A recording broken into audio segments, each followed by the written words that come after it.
తెలంగాణ రాష్ట్రంలోని బీసీ సంఘాలు మరియు బీసీ యొక్క సంక్షేమం సంక్షోభంలో పడింది. కేటాయించినటువంటి నిధులు కేటాయించరు, ఆశ చూపెడతారు. ఏదో గట్టి పోరాటం బీసీలందరూ చేస్తే చర్చలు చేస్తారు, కానీ ఇదిగో అదిగో అని కాలం వెళ్ళి పుచ్చుతున్నారు.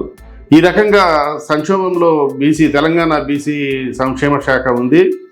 ఈ బీసీ సంక్షేమంలో ప్రధానంగా పెండింగ్ నిధులు పోస్ట్ మెట్రిక్ స్కాలర్షిప్కే 720 కోట్ల రూపాయలు, ఫీజు రీఎంబర్స్మెంట్కు 2262 కోట్ల రూపాయలు, హాస్టల్స్, డైట్ ఛార్జెస్, అద్దెలు, కాస్మోటిక్స్, ఈ పేద పిల్లలు హాస్టల్లో చదువుకునే వాళ్ళకి 290 కోట్ల రూపాయలు, హాస్టల్ మరమ్మతులకు 80 కోట్లు, స్టడీ సర్కిళ్లకు 12-13 కోట్ల రూపాయలు, హాస్టల్ అవుట్సోర్సింగ్ వేతనాలు 20 కోట్ల రూపాయలు, కాటమయ్య రక్షణ కిట్లకు సంబంధించి 59 కోట్లు, ముదిరాజ్ కార్పొరేషన్కి 2 కోట్లు, 250 యూనిట్ల ఉచిత విద్యుత్కి 260 కోట్ల రూపాయలు ఈ యొక్క బీసీ సంక్షేమం నుండి ఆయా డిపార్ట్మెంట్లకి, ఆయా సంక్షేమానికి ఇది బదిలీ కావాల్సింది కానీ కాదు.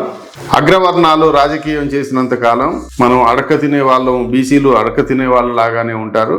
వాళ్ళ దయా దాక్షిణ్యాల మీద ఆధారపడి ఈ యొక్క బీసీలు ఉంటున్నారు. బీసీలు అగ్రరాజ్య కుట్రలకి కూడా కొంతమంది వాళ్ళకి లోనయ్యి వాళ్ళ బాటలో ఉద్యమాలు చేయడం చాలా కడుశోచనీయం. సంక్షోభంలో బీసీ సంక్షేమం ఉన్నది అనంటే అర్థం చేసుకోవాలి. మన డిమాండ్ పేలవంగా ఉంటుంది, వాళ్ళు చెయ్యరు.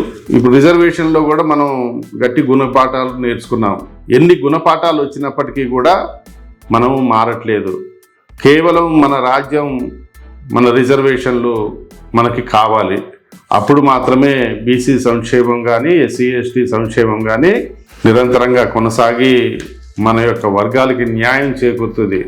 కాబట్టి ప్రతి ఒక్కళ్ళు కూడా బీసీల ఓట్లు బీసీలకి వేసుకునేటట్లు, బీసీ ఎస్టీ సంఘాలు వాళ్ళ రిజర్వేషన్లకి మనం బీసీలు సహకరించేటట్లు, అదే రకంగా జనరల్ స్థానాల్లో కానీ రిజర్వేషన్ స్థానాల్లో బీసీలు నిలబడ్డ దగ్గర ఎస్సీ ఎస్టీలు కూడా సహకారం చేసుకునేటట్లు ఒక పరస్పర సహకార అంగీకారానికి రానంతకాలం ఈ యొక్క బీసీ యొక్క కోరికలు నెరవేరవు, కాంక్షలు నెరవేరవు, మరియు తరువాత తరాలు తీవ్రమైనటువంటి దరిద్రంలోకి నెట్టబడతాయి. అదే రకంగా ఇంతకుముందే చెప్పుకున్నాం, ఫ్యూచర్ సిటీలో 30,000 ఎకరాలు, అదే రకంగా ఫార్మాసిటీ కోసం ఇన్ని వేల ఎకరాలు మీరు తీసుకుంటున్నారు. మరి భవిష్యత్ తరాల వారికి బీసీలకి మీరు ఎన్ని భూములు కేటాయిస్తున్నారు?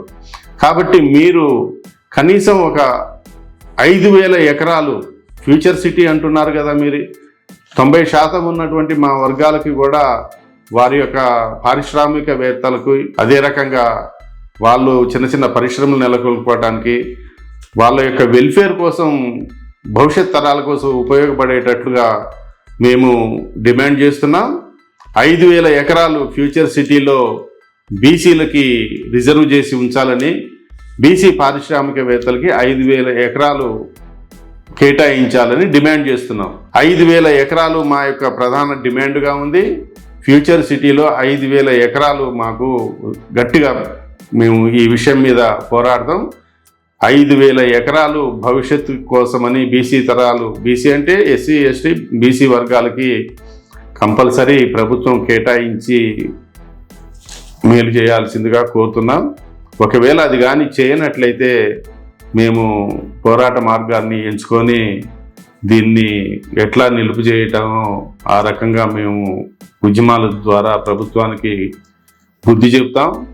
మరియు కుట్రతో ఉన్నటువంటి వీళ్ళకి గడ్డి పెడతామని కూడా గట్టిగా చెప్తున్నాం.